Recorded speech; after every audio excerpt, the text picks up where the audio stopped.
बीरबल की खिचड़ी।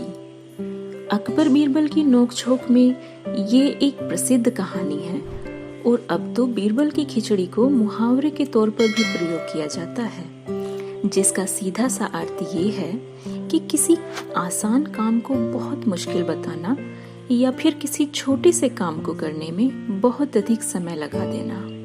खैर, आइए इससे संबंधित कहानी सुनते हैं। सर्दियों का मौसम था।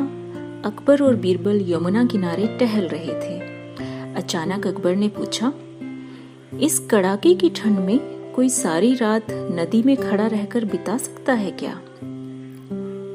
हुजूर, कोई ना कोई तो जरूर ही मिल जाएगा ऐसा। ये बात तुम इतने यकीन से कैसे कह सकते हो? हुजूर, पैसे में बहुत ताकत होती है।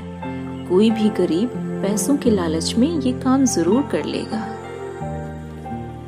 बीरबल की बात को गलत साबित करने के उद्देश्य से अकबर ने दरबार में घोषणा करवा दी कि जो भी यमुना नदी में रात भर खड़ा रहेगा उसे 500 अशर्फियां इनाम में दी जाएंगी। बीरबल समझ गया कि अकबर ने यह घोषणा क्यों की है।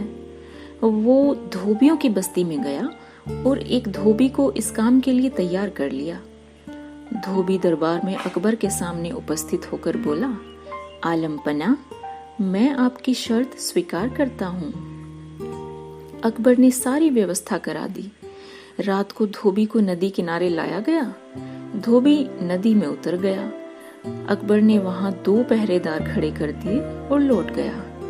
अगले दिन धोबी दरबार में पेश हुआ और अपने हक के इनाम की मांग करने लगा। अकबर ने दोनों पहरेदारों से पूछा तो उन्होंने भी धोबी के रात भर नदी में खड़ा रहने की पुष्टि कर दी। अकबर ने धोबी की प्रशंसा की और पूछा, इतनी ठंड में तुम रात भर नदी में खड़े रहे, तुम्हें ठंड नहीं लगी? हुजूर, मैं रात भर राजमहल के बुर्ज पर लटकती हुई लालटेन को देखता रहा। ओ, इसका मतलब तुम लालटेन की गर्मी पाकर ही ऐसा कर सके? तब तो तुम इस इनाम के हकदार नहीं रह जाते। तुम जा सकते हो। बेचारा धोबी अकबर के सामने क्या बोलता, चुपचाप दरबार से चला गया। दरबार में बीरबल भी बैठा था। ये बात उसे बहुत ही बुरी लगी। उसने तय कर लिया कि वो धोबी को उसका हक दिलाकर ही रहेगा। अगले दिन जब बीरबल दरबार में ना आया तो अकबर ने एक सिपाही भेजकर उसे बुलवाया। बीरबल ने उसे यह कहकर वापस भेज दिया कि वह खिचड़ी पका रहा है। जब खिचड़ी पक जाएगी तो खाकर ही दरबार में आएगा। सिपाही ने अकबर को बीरबल का संदेश सुना दिया। जब काफी देर तक बीरबल ना आया तो अकबर ने पुनः अपने आदमी भेजे। इस बार भी बीरबल ने वही जवाब वापस भिजवाया।